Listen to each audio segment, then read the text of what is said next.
Hello, everyone, and welcome to the third edition of Power of the Pen. I am your host, TJ Stevens, joined as always by Miss Amy, the Queen of Kentucky, to my right. Is it my right? Yeah, it's my left, I guess. And then below me, Zach Haydorn. He is our guest tonight. Zach, how are you doing this evening?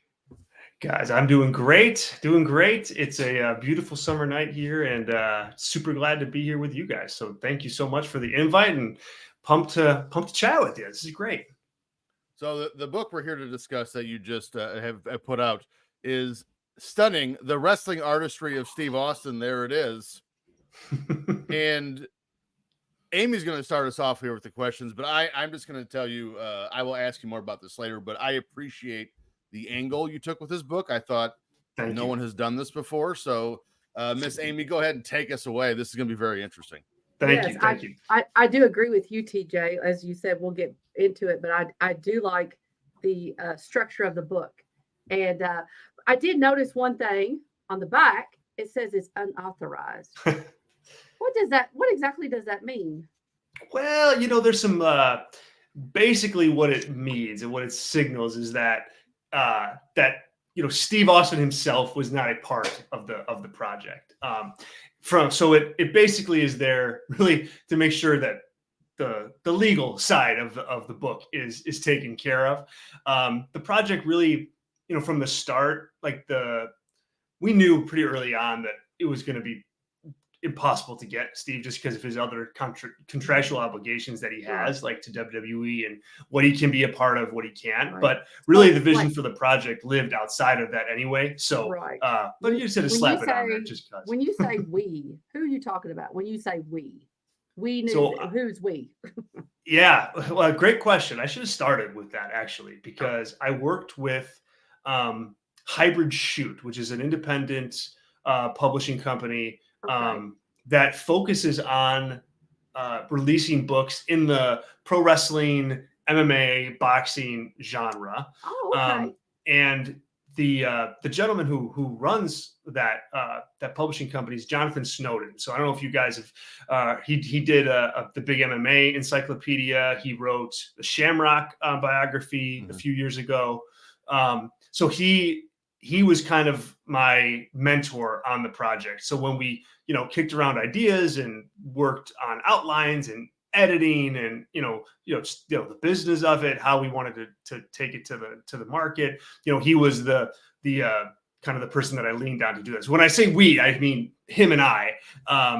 He didn't write the book, but he was, a mentor as far as like putting it together and just ideas and throwing things out there back and forth. So I mean, was a pivotal person in getting it written, and that's outside of the fact that he was essentially the publisher too. So that's what I mean. Okay, and I guess with the structure and the direction of the book, you didn't really need Steve Austin to interview or that kind of thing. I mean, is that kind of? I guess that's a pro of, if you do pros and cons versus a authorized or unauthorized, you didn't really, that wasn't a necessary, need. You didn't have to have him to be part of it. But do you know, is he aware of it? Is he aware of it? He is aware of it. Yes. We're working to get him a copy. We're working on getting him a copy. So that'll be exciting. But yeah, like it's really, the project, is just through really like it's about the artistry of his in-ring wrestling career. So it's not a biography where you really need to talk to him about the different parts of his career. It's really just person studying his work and writing about it. And I've always said too, like, if the three of us wrote this book the same way, we all probably would have had we all would have seen different things, taken different things from it. I have long, have studied kind of the artistry of pro wrestling. That's how I kind of got my start in the space, writing about it, talking about it. So, it's certainly something that I had an interest in. But of course it's art. So everybody's going to have their different take on it. And that's why it absolutely wasn't necessary to like have, him involved, as fun as that may have been. The project really the point of it is really to kind of study the work without him there. And, that made it really fun just in a different way. Cool. That's an interesting take you just had, because had Steve been a part of the book, it may have influenced it indirectly or accidentally in a way that could have drastically altered the book. So that's an interesting take. I like that. Yeah, well, it would have. Yeah, I mean, again, it would have just been it would have been a different project. I mean, it would have been an entirely different project. I would have been really kind of, I mean, yeah, I guess that's just the best way to put it. It would have been different than it is. And I really like the way that it turned out. And I think, people would, but like I said, once you get kind of the subject of the work sitting right next to you, there's a different dynamic there for sure, different psychology about putting it together. So yeah, this definitely, it worked. It worked. And, once we kind of, like, I remember there being a moment where, we were really, it wasn't a we at this point. It was me, mapping out, okay, we've got the idea. We know where we're going with it. Now it's time to write it and get to writing and get to watching. Because, obviously the project included, in addition to writing, it included a ton of watching, like, his work. And I remembered, like, having the outline done and having the outline set. And there was this moment, it was during COVID, and so I was just sitting there, like, it was really late at night and I had finished it. And I was like, whoa, like, all right, like, it's go time. Like, it's all on paper. Like, the roadmap is there. Like, the map is there. And now we got to just go and do it. And so, it was able to be more my thing, with just, me kind of writing it without him there. So most of the time when, again, I'm a giant wrestling dork, and I have a couple dozen wrestling books. I've studied all promotions from Capital Wrestling to AWA to NWA, the territories, all that stuff. But usually when we get books on with a wrestling topic, it's usually a promotion or an event, or sometimes you'll get a biography of an individual person. But usually we chronicle the promotion of the time or the person with, business records and testimony and gates and things like that. And here you chose to go through Steve Austin's career, who's maybe not even arguably the biggest star ever. And you chose a completely different route to tell his story. So how did you, if you could describe how you did tell Steve's story here of his career, and how did you decide this was the way you wanted to tell your story? Yeah, wow. Great question. You're taking me back, and it's fun to talk to you about this. So I have been interested in, like, the art of professional wrestling forever. And, like, it's, really, like, in my, like, adult fandom, it's become more about that than, like, even, like, cheering on my, favorite wrestlers these days, like it was as a kid.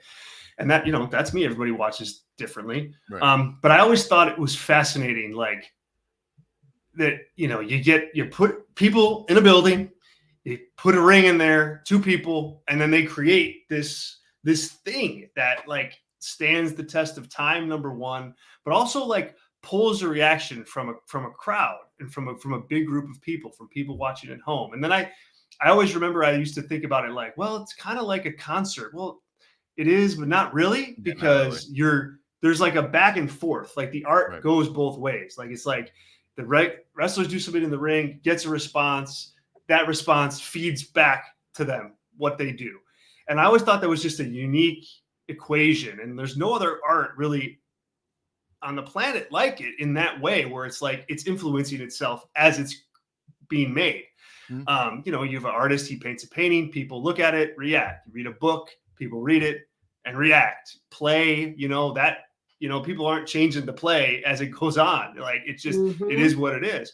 And so I thought wrestling is really different in that way. And so as I've kind of, like, started to study that, I was always thinking to myself, like, I'd really like to read a book about that topic, about that subject as it pertains to pro wrestling. So initially, that's the book that I pitched, like, a book about the art of wrestling. Grandiose, like big Whoa. picture. And If you're going to do a and so couple that's volumes what I for that pitched. one. No kidding. Exactly. And so that's when so I made the book pitch, and that's what it was. And that's when Jonathan got back to me, and he was like, look, we love the idea, but do you realize that you probably have like a 50,000 page book here with this? Like, how about this? Like, have you thought about like studying exactly what you want to talk about, but from the perspective of like one star's career? And I was like, oh, that makes a lot of sense. And that makes it more manageable and really, more marketable too. I mean, Right. I'd be lying if I said that wasn't a part of this, because, we want to sell some books, of course. But it's just true. Like, you can, get fans of wrestlers to like, want to maybe do a little bit more of an in-depth study of their career, then we'd have it. So he was like, all right, so we love this big picture idea, but let's focus it more because it's really wide. Let's nail it down. And what would you think about that? And I said, I love that idea. And he goes, well, who do you think you do it on? Like, think on this and give me a few, a few options. And I right away, I said, Steve Austin. And, I think initially his reaction was, like, you don't necessarily on the surface think of him as like an artist the way Kenny Omega is in the ring, or the way like Will Ospreay is. But to me, the art is about that equation again. It's the back and forth. It's like pulling the reaction out of the audience. And that is something that I think Steve Austin is unquestionably the greatest at in the history of the business. Like, he just has a masterful way about connecting with that audience, whether he's a heel coming up or whether he's a babyface or whether he's like, even as like the ringmaster, it's not a great gimmick, but the work is there to like pull that reaction out. And so that, that's kind of how it happened. So it started with this kind of like big picture vision of like, I want to do a book on the art of wrestling because, as you guys said, there's not really anything out there that is there if somebody wants to read it. Right. And then once once I, naively, I submit this, like this pitch and like, here I'm thinking like, oh, this is going to be great. And then I really start thinking about it. And I remember him telling me, he goes, if you go down this path, you got like lucha, you've got Japanese wrestling, you've got American wrestling, you've got French catch. I mean, there's like so many different, like you can't really write one book on the quote unquote art of wrestling. Right. But it started just like that. It started as a concept of no one's done this before, and it would be something that I would really enjoy reading. It's kind of the basis of the work that I've done, like in the space. And then from there, it just was, well, who's the best at it that I think I can really effectively study start to finish, to like tell the story that I want to tell. And can you see a development of his career where there's same like little pieces of his work all the way through? Like who's a good subject to like kind of study all that stuff through the eyes of. And after watching a bunch of stuff and studying a bunch of stuff, like it became clear, like, all right, I'm going to be able to do this with him as the guy. And then we landed from there. Wow. Cool. You were talking about art, and so we have a lot of art, in this book. Thor Jensen. Yep. I'm not familiar. So, can you tell us a little bit about him? Yes, man. He is a phenomenal artist.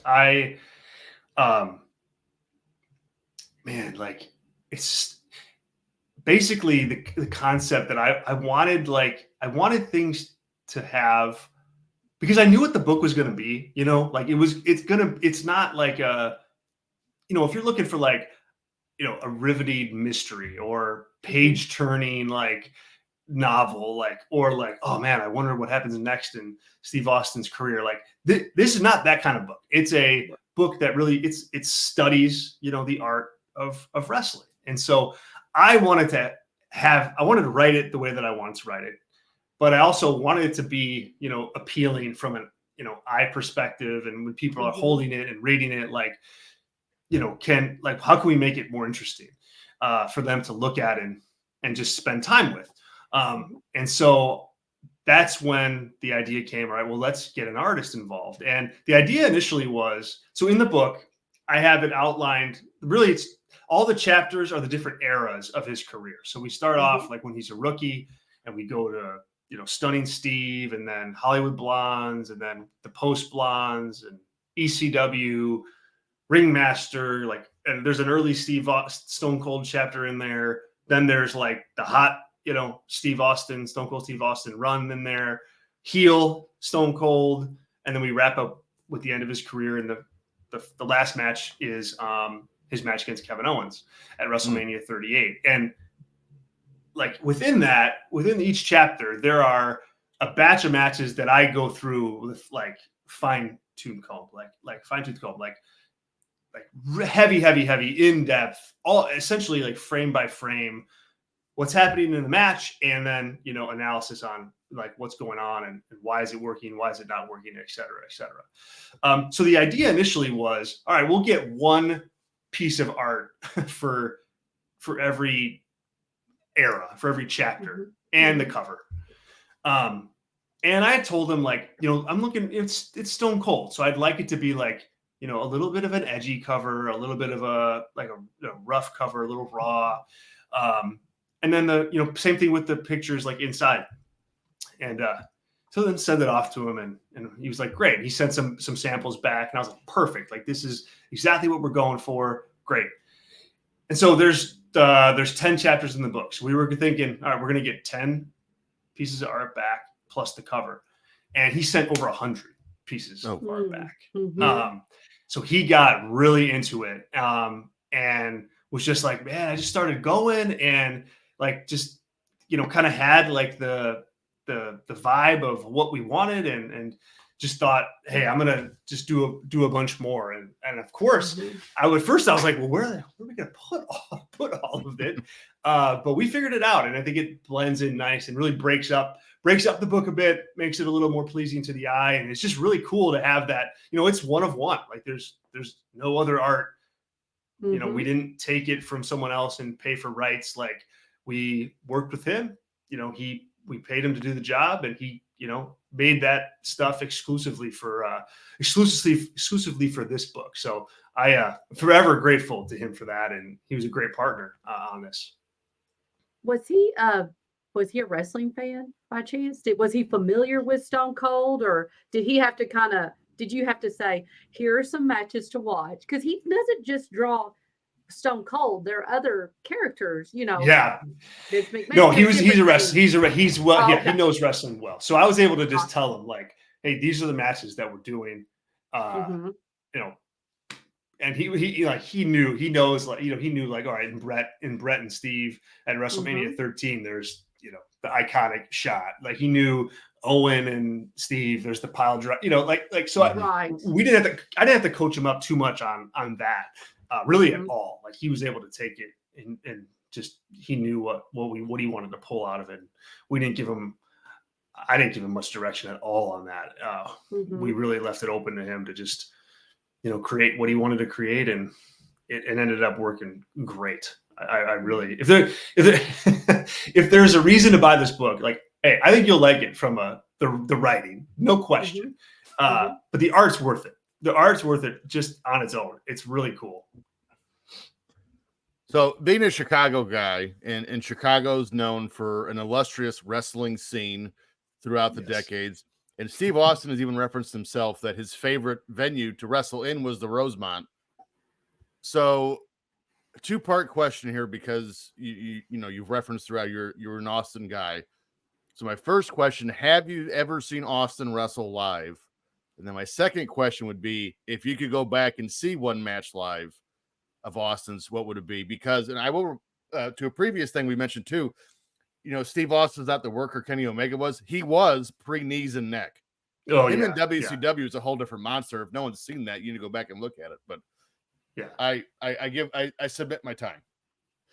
No, well, there's no question. I mean, one of the things like that, one of the things that I think you notice, or like at least like watching all of his essentially like his entire career, like Mhm. start to finish, um, is that there, for one, in 1997, there's a clear shift in, okay, I can't do all of these things, so I'm not going to do them, and I'm going to do something else. So there's a clear shift in that. Obviously, it didn't matter, but the matches were way different.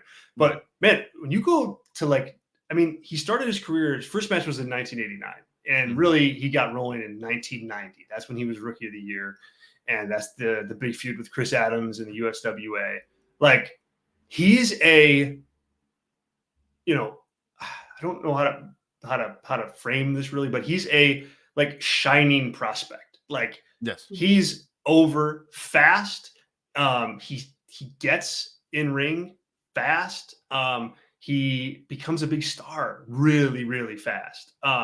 Not to like the heights of Stone Cold Steve Austin, but Right.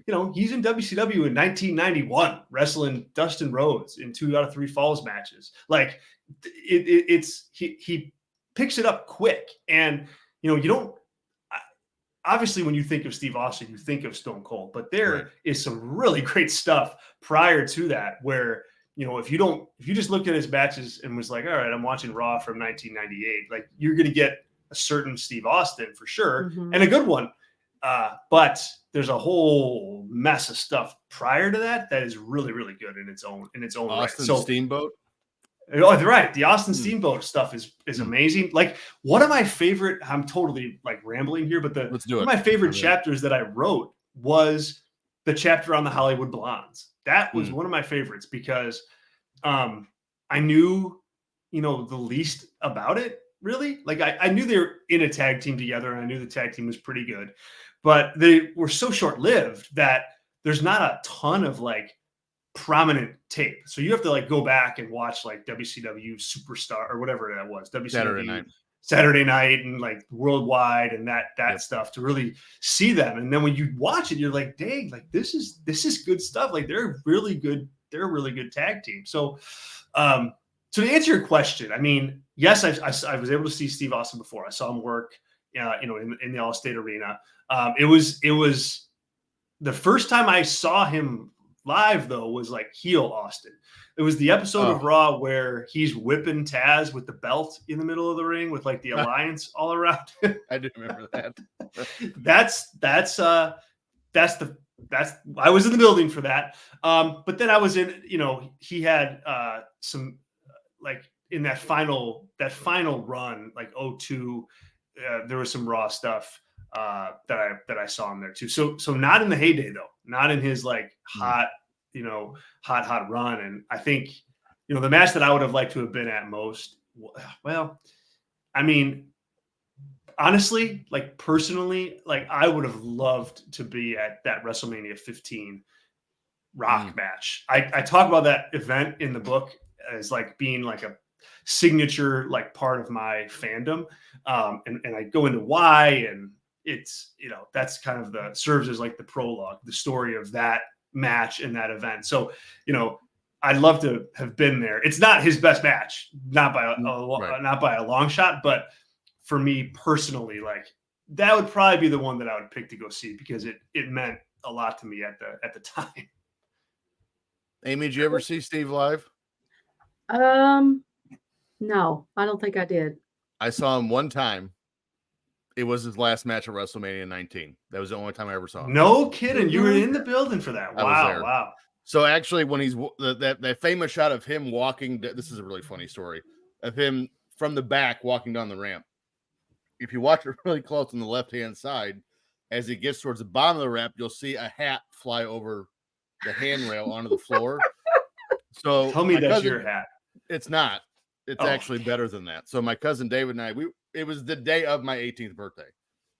Okay. So my stepdad got us floor seats. And so we were, not trying to be jerks. We would get by the handrail, but not like crowd people. Well, as Austin's coming out, somebody just like ran us over to get to Austin. And my cousin David just looked at me for a second, and then he ran up behind the guy and knocked his hat off. And that's the one you see coming over the hand. Oh my gosh, I'm gonna go back and watch that like right after we get off the air here. But I want to say Hart Austin would be the one I want to see because that's the easy answer. Yeah. But I mean, him Classic. and Hunter did some underrated stuff. And to me, him and Dude Love, his first title defense, Dude Love in Milwaukee at Unforgiven, that was fantastic. Like, and I'm a big time Mick Foley guy, so I think that'd probably be the one I'd pick. That's a great match. I mean, there's so many. I mean, I don't know how you argue. I don't know how I'd argue against WrestleMania 17 either. Like, that's a beauty up until the heel turn, but Yeah, the heel turn. like, but also like the spectacle of it is just so like awe-inspiring at the time. So yeah, I mean, but there's a lot of good ones. I mean, and then yeah, I mean, you think back. I mean, those Steamboat matches are really good. Like, he's got some like really like deep cut stuff with Sting. You know, that's there. That's cool to watch. We've like, skipped over 90s. Wrestle War '92 when he was in the only Wrestle War, War games ever. Phenomenal. Yep. Phenomenal match. So yeah, there's a lot to pick from. And even, you know, his matches against Chris Adams, if you want to go even further back, you know, I mean, talk about a glimmer of what was to come, you know, in those things. You're talking about all the different matches. And one of the things that I do really, really like that you've done in the book at the end of each chapter is kind of the quick hits and hidden gems. And I really, really like that you know, you give us all these matches and this overview in the chapter, and then you're like, here's some other little, like you said, hidden gems, things that you probably don't think about, and there are tons. And like you said, if people think of Stone Cold or Steve Austin only as Stone Cold during that little, you know, 3-year 4-year period, it's not long, right? It's right. not. They absolutely are going to be floored when they see, you know, 7/14/91, Steve Austin and Terry Taylor versus Beautiful Bobby and PN New, you know, like all these different matches. So how did you decide per chapter, if possible, what was going to be like the main focus and matches, and then what you were going to put in like the quick hits and hidden gem section of your book? Oh, that's an awesome question. So basically, like there were some chapters, well, it changed chapter to chapter. That's the best answer. So like in some like eras, like the Stone Cold, you know, the Stone Cold Hot era, I knew like which ones I really wanted to focus on. Like, I wanted to do all the Rock matches. I wanted to do a Triple H match. You know, like as Steve Austin as a heel, like I wanted to do the Kurt Angle matches. Like I thought, you know, So like with the part of his career that I knew more of, like I kind of pinpointed where I wanted to go before I went there. But prior to that, like I said, for some eras, like I saw like the stuff that, you know, everybody has seen, you know, of Steve Austin in 1991, but not all of it. And so like I started early, well, even before that, in the rookie chapter, I saw almost none of that like that era of his career. I saw some Chris Adams matches and stuff, but collectively, like not a ton. So as I was watching that, I would like, you know, take notes about like, okay, like this is definitely a match to include, or this is, you know, a match that maybe you'd include, but like maybe not. And that's how the quick hits, hidden gems portion of the book started out, because it was like a match that I wanted to include, but I didn't want to put in like the main, like, you know, match analysis. Right. So then I would just kind of start filtering those matches over to the hidden gems area. So it came out of just discovering and watching his stuff. I mean, I had an iPad notes thing next to me as I was watching, and just, you know, taking notes. And obviously some matches, or a lot of matches, like didn't make the book at all. Right.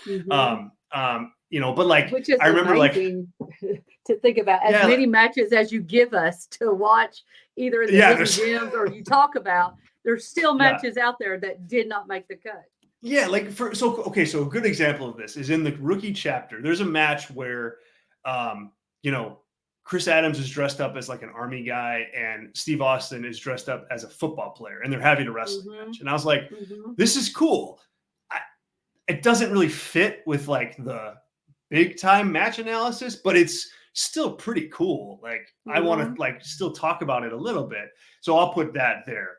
In 1997, there's a match between Stone Cold and Goldust at Shotgun Saturday Night in the bar, like in the restaurant bar. And I was like, okay, that's awesome. It doesn't fit like the main analysis, but it is something that I think is pretty cool about his career, and artistically it looks cool and it's a fun match. So I just basically then wanted to have like a separate section where I could include some of that stuff. And because I thought, you know, people would be interested in that. So that's how it was born. So it really, like when I was watching his stuff, it became, okay, yes, this goes in like the main category. No, this is completely discarded. Or all right, let's put it in the quick hit section and go with that. And so it really was just, is it interesting? Does it have some kind of unique or specific importance to it? Because some of those matches are there too, like the inaugural brawl, like at Invasion. Like I didn't talk about that match like in the chapter, but it's still like an interesting match for him to have because he like returns heel in that match. And so I figured, okay, that's important to have, but it's not, doesn't fit the actual like main story. So it kind of was like a bit of a catch-all for stuff that almost made the cut, but didn't. Something like Stories in the Wheelhouse, right, TJ? That's right. I do like though that she goes to list an example for one of your hidden gems and then list one of the worst scaffold matches that's ever happened. It was just the first thing I saw. When I opened up the book. That's just that, and so like that's why I people. I'm like, why does that sound familiar? And I looked up, I'm like, oh, that was that match. It's that match, and I think it's like one of the worst. I think it's one of the worst rated matches on Cage Match ever. Like, out of everything, it's one of the worst ones. So, like, I was like, how do I not include that? Like, different reason, you know, a totally different reason. It's bad art, but it's in there nonetheless. If you want to find out the night wrestling fans figured out that PN News was afraid of heights, go back to 1992 and watch that match. Austin has commented on that match and was just like, we had absolutely no business having a match like that up there. It's the drizzling, you know what's. Yes, for sure. So as you're figuring out how to tell this story and you kind of went through mapping out his career to the different areas, I would guess the WWF part would be easy because again, that's Stone Cold. That's the most well-renowned. Everyone's seen it. But you know, I find the things I find more intriguing of his story, and we kind of brushed on it so far, is he's in Dallas. You know, at first when he's training, World Class is hanging on for dear life, and then they merge with Jarrett, become the USWA. So he's there, and even with the merger, they're hanging on for dear life. Yeah. And then he goes to WCW, and he seems to thrive. You know, the Dangerous Alliance, and then moving on from that, and then he gets injured, loses the TV title or the US title to Jim Duggan in like 11 seconds. And that's pretty much him from WCW. And then he goes to ECW for a cup of coffee, and that's when people figured out he could talk. And I think he only had the one triple threat ladder match there. And then he ends up coming as the ringmaster. So as you're going through the different periods, which period did you find the most interesting? And maybe that you didn't know about Austin before? Yeah, well, it was definitely like the WCW time for sure. I mean, Hollywood Blondes for sure. And you know, and honestly, like the post Hollywood Blondes is like really interesting, because what you realize when you watch it is he's kind of just like he says out loud, like in interviews, I was totally floundering, they didn't have anything for me, like, and you know, it just was like just nothing. I couldn't do anything, couldn't get any momentum. And then you watch that era, and it's like, yeah, like it was he was back to kind of to Stunning Steve, but like that had run its course. Like it was like a gimmick that was just had its time and it was done. And he had been kind of a different character already, with Yeah. Brian Pillman, and he didn't have anybody to play off of, and the booking wasn't behind him, and the So matches they put him were with okay. Colonel Robert Parker. The Colonel that was like, I was like, what? I forgot that they put him with him. And it's like, talk about a mismatch. Like, goodness gracious. Like, it just didn't work. Like, nothing about that time worked for him. Like, in the ring, out of the ring, promos, like, it was all just really flat. And, so it's interesting in a different way than the Hollywood Blondes, because the Hollywood Blondes was like, dang, like, you watch that whole run and they start off as just a random team and they end up this like well-oiled machine of a tag team. So you see that kind of magic unfold. And then right after that, it is the complete opposite, where there is no magic. And so analyzing that and like writing about that was just interesting in its own way. Like, again, you're probably not going to like, oh, I want to go watch a good Steve Austin match. Like, you're not going to pick something from 1994, most likely. But it is an important part of his career. Like, when you look at it collectively, all as one, because it had a lot of impact on what he did, past that, both in the ring, but like politically too. Like, when you hear, stories about Steve being a bear to work with, and I want you to have something for me. I want you to have something for me. What's next? What's next? What's next? Well, obviously I didn't like talk to him about this, but you can deduce that, a lot of that paranoia comes from this period where it's like, it just fizzles all away like that, real quick. So it's a really interesting part of his career, albeit not, one that he probably looks back fondly on. For sure. What on the talking about the parts of the chapters that, like you said, we all know Stone Cold, and then as you were going back and learning about the different, the beginnings of Stone Cold, how did you decide what matches were the important ones? Like, did you go back and like look at? Because I know, I know at one time you worked with Wade Keller. Do you still work with him? Or are you doing? I don't work with him anymore. I mean, I still appear on his shows and stuff like that, but I'm not the assistant editor for the Torch anymore. We're off doing our own thing. I gotcha. But I was just going to say that, he would write analysis. I didn't know, like, if on the matches in the era that maybe you weren't as familiar with, what did you go to kind of find out, like, where should I be looking for these matches, or what kind of matches he did have? What is going to be my, the matches that make the chapters, I guess, is what I'm trying to figure out. So there were three things that I did. The first was, I watched and read a lot of like biographical stuff from him. So like, he has a couple DVD sets out. There's a thing on, and that was able to give me like a rough kind of, these are you don't want to miss this. Like, you don't want to miss Steamboat and Austin. So like, I kind of had like a rough kind of roadmap as to where to go. After that, I went to the Observer and the Torch and used that to like study, okay, what matches was he having? What were the pay-per-views that he was on? And I kind of like benchmarked that on top of like what I had already learned. And then after that, I like was able to like kind of piece together on my own, and with the help of like Cage Match and other resources like that, like a timeline of his entire career, all of his matches, all of them, like even house show matches that he had.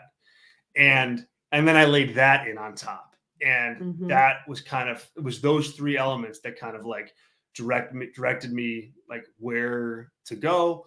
And after that, then it was just watching. But it really was like, okay, in the rookie year, it's all about Chris Adams. So most of that chapter is about Chris Adams, in like the Stunning Steve chapter, he wrestles Dustin Rhodes like a lot in 1991, a lot. He wrestles Ricky Steamboat a lot. in the Hollywood Blondes, it's a lot of him and Pillman against the Horsemen. Like that's a big time like feud that they've had. So that's kind of how it happened. So just some research and more research, and then watching to kind of confirm like, okay, like Wade liked this Brian Pillman Austin against Ric Flair and Arn Anderson match, but is it as good as, do I think it's as good as he says? And Mhm. can I study it for what I'm actually writing about? And once it passed that test, then it was kind of like, okay, we're going to put that in.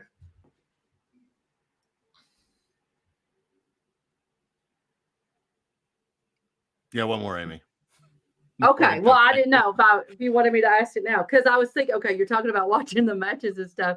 So I noticed in the dedication that you thanked your mom and dad for their countless hours of editing, which enhanced the flow of the book. So, like, did you make your mom and dad watch matches too, or what does this dedication mean? Oh man, yeah. So they didn't watch any matches, but they are Okay. both professional editors. That's what Okay. they do. So when I got hired to do the project, I was like, I kind of hit them up for, would love for you to help out with the editing process of it. So my mom, Okay. she kind of took it from a copywriting perspective, who was just copy editing it and just like, hey, you don't have a comma here, or this is spelled wrong, or whatever, like that kind of editing. Okay. And my dad looked at it from the perspective of like, this makes sense, or like you're using a mixed metaphor here, or like this doesn't make sense, or what are you talking about? Like you've mixed, like, so he took it from more of like the content angle, like, Right. and does it. And so the two of them together, along with me, like, and Jonathan, of course, Mhm. kind of edited the book. So that's why I mentioned editing. Like it was, it was more hours than they would have ever imagined that they'd be writing about pro wrestling. I can promise you that for sure. But as much as I see like the red pen in my eyes when I go to sleep at night, like I wouldn't have traded it for the world, because it made the book a lot better. And yes, there were times I wanted to huck the computer out the window because there was just too much red. Yes. But Right. it made, just like editing, just like anybody editing anything, like it, by the end, it, I was glad to go through that kind of at times painful process, because it made it much better. I kind of was envisioning the Haydorns like sitting and you like, here, mom, you watch this and start in the computer, and dad's over here and you watch this and you write down and you tell me what you think. I could, I mean, from a person who doesn't watch wrestling, mom, you just write everything you see. And so now I'm kind of like, I don't know, now that I know they're editors, I'm kind of like, well, that is not how I envisioned it going. That would have strained our relationship, I think, if I would have made them do that. He did a flippy thing. Yeah, they like my wrestling habit and the what my career in writing about wrestling. But I think hundreds and hundreds and hundreds of Steve Austin matches, like they would have to draw the line somewhere. Yeah. Somewhere they've seen Steve Austin matches, but I don't know that they have interest in PN News and Steve Austin in a scaffold match. It was so bad. So bad. So before we wrap this up here, tell us what else you're doing in writing and your work in journalism as well. I was researching a little bit before the show, and I found about the Block Club. Yeah. And then what else are you doing in the wrestling landscape? Yeah, thanks for asking. Yeah, so Block Club's my day job here in Chicago. It's a local news organization that is a not for profit, and it's just it's a total like supported and funded like by the readers. And it's really local in that it like focuses on like Chicago neighborhood news. That's the hook. So yeah, that's what I do. You know, on the day job, I guess you could say, pays those bills that they keep sending me in the mail, or I guess online now. But yeah, so that does that. It's a great organization. If you guys are in the Chicagoland area and can check it out, yeah, there it is, blockclubchicago.org. It's a great, just great news organization, and some really good, talented writers ahead of the curve as far as just like their scope and tone on what news should be. So, you know, definitely check them out. But then on the wrestling side of things, we started Brass Ring Media about a year ago. And that is, you know, an organization of me and my team writing about and talking about current event-based pro wrestling. You know, so we're very much like, I would classify us under the learning tree of Wade Keller, like in terms of like how we cover the industry. So it's a lot of long form stuff. We've got, you know, a podcast network on YouTube. There's we're live Monday, Tuesday, Wednesday, Thursday, and Saturday morning. Not me every single day, but like we've got a team of folks that that tackle each of those shows and each of those days. We've got a Substack where you can find all my writing. So I write features for Brass Ring Media, editorials, and also just some kind of fun like show review receipt columns that are there. And you can check me out every day writing that current event based stuff, which is kind of the main way you can find me now is Brass Ring Media. So we're a year old. We've grown like exponentially in the last year. We do offer membership on Patreon, which gets you bonus content from myself and the team. It's only $4 a month. So you can become a member there, patreon.com/Brass Ring Media. And you get a whole bunch of perks. You can try us out for a week. And yeah, if you like the book and you like, you know, the way I'm talking here and you watch, you know, wrestling, I think you'll like kind of what we do at Brass Ring Media, both, you know, audio, video, but also our writing too. I'm really proud of the Substack newsletter that we've built in the last year. I think it covers pro wrestling, you know, the right way. I like that. And what I see you, or I try to see you every day at 10 with Yes. One True Oh, Sport. God. What do you? How could I forget that? Yes, that is a wonderful project that I was just incredibly grateful to be asked to do.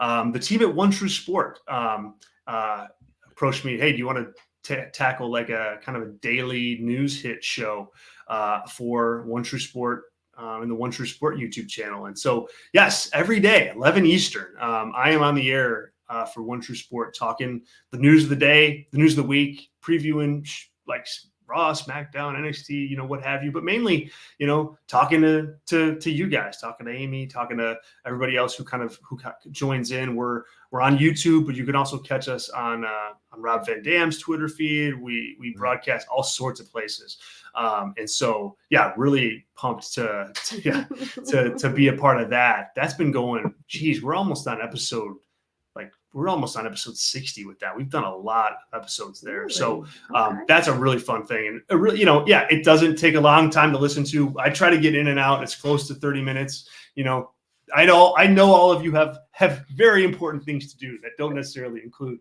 listening to me for 2 hours. But yeah, check that out too. And you'll hear me plug Brass Ring Media stuff there. But it's One True Sport on YouTube. Yes, Nice. it's really good if you're like me and you have to go to bed before Raw is over. Like, what exactly happened? You know, he's What really good at happened? Yeah. recapping what happened, or if there's something in the news to talk about. So I do. If I can, if I'm not in a meeting or something, I do like to turn that on Thank you. and listen to what you and the group, everybody is saying and stuff like that. Kind of keep. I always love seeing your name thing. pop up in the live chat. Like, oh, Amy's here. All right, good. This is gonna be Yay! at least there's one person out there listening. So Well, That's right. That's right. I'm like one of the first traveling champion members, so now I have to there show you up. go. There you go. Now you got a show, man. Yeah. Now I get Pressure's on. Exactly. Pressure's on. Yes, but I want to know too. I really do think you have something with the format of this book. Who's next? Who's Mick next? Foley. Yeah. Oh, yes. So yes, there is a batch of ideas running around in my head, and something will be next. It's Mhm. coming. There's two. I mean, there's really two people where I kind of land. Mhm. The first is Shawn Michaels. I think Mhm. that he'd be an interesting study, and then a totally different study than like Steve Austin's Right. matches, like totally just different style, different art, Mhm. different everything. But kind of us starting at the same place in a But way. yeah, there You is know. like an element of, and there's like eras of his career too that you can Mhm. kind of go and study. So it very much like from a format perspective, like fits like the Mhm. same type of theme. So I think he would work, and he'd be a really interesting person to do. The other one that would be a much bigger lift, but that I can't quite get out of this brain is to do Ric Flair, and to try to do that. Like obviously, we're talking about a longer career by a wide Mhm. margin, but man, it'd be interesting to have that down on paper. So It would be. I'm not sure yet, but like those are some ideas that we're kicking around, and I'm kicking around and prepping for a little bit, but we'll see. No news to break yet on that. Well, if you need someone to research Ric Flair's career starting back in 1971, Okay. Well, you don't. might know someone. Yeah. Yes. I was going to But say, TJ is a writer. I bet if you didn't know that, if you ever needed No any one knows that. assistance. Oh, you are too. You are yeah, a writer. do tell. Wait, so like, Yes. do you have You got- something already written about Ric Flair from No, 1971? I do not. That Okay, I was like, that was just me being a research dork, and I would love to do that. But I've written a few articles. I quit writing articles and kind of went to interviews for PW Mania, oh, fun. Yeah. but I Yeah. stopped even doing interviews lately because my job is just too extreme. Extreme's not the right word, but it's too time consuming. Yeah. But years ago, I'm not even sure if I've told Amy this. Years ago, when I worked midnights at a factory, Wow. and I had a lot of downtime, as weird as that sounds, at my job. And I started writing a book. It was called Packed to the Rafters. And it was, the most socio prescient storylines from 1980 to 2000 was where I stopped. And it started with the first one I did was Jerry Lawler on the set of David Letterman with Andy Kaufman.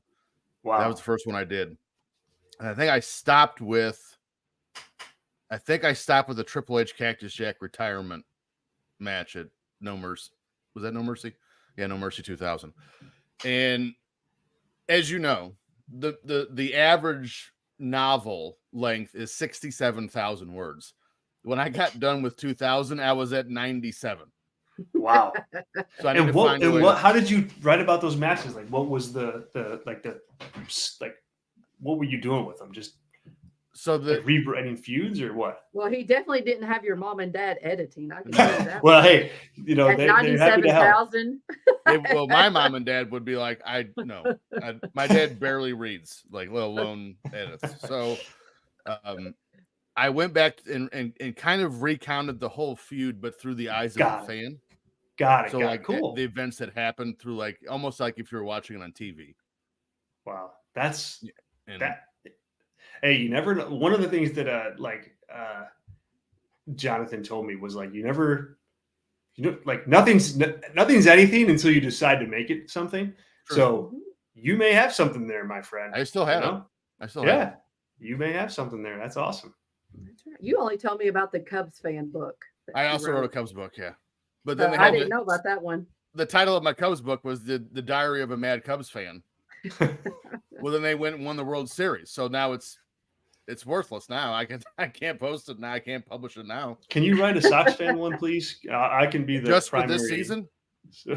I don't know, my whole life really, except for that 1 year. Except for 05. Yeah, that's it. I can do a whole chapter just on what's the guy that's playing first for y'all, not Gavin Sheets, but Andrew Vaughn. I can do a whole chapter just on Andrew Vaughn. This is what he was supposed to be. He's batting 197. Nobody likes that guy. Dude, well, we had Milton Bradley. Okay, that is bad. Yes, that's bad. I feel you. That's bad. You. Yeah. I was going to say, whoever you decide, whatever the topic ends up being, I really do think that it's going to be, like I said, I really think you're onto something with the way you wrote your book. I do. Yes. And Thank so you very much. I Thank do you. think the next topic, I think it's going to be well received. So I can't wait to see what it's going to end up being. I appreciate that, and thank you guys for having me on. If anybody out there wants to pick up the book, it's on Amazon right now. You can pick it up. It's got an insanely quick turnaround time, so you'll have it quick.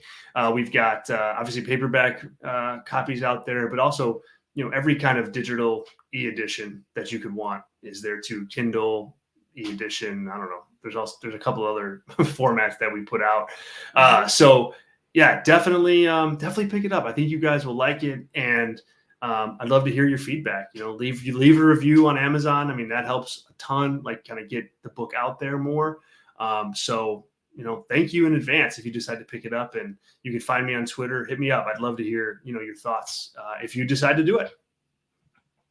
Well, thank you, Zach. This has been a very good conversation, and again, another good look into the process of writing a book in the wrestling landscape.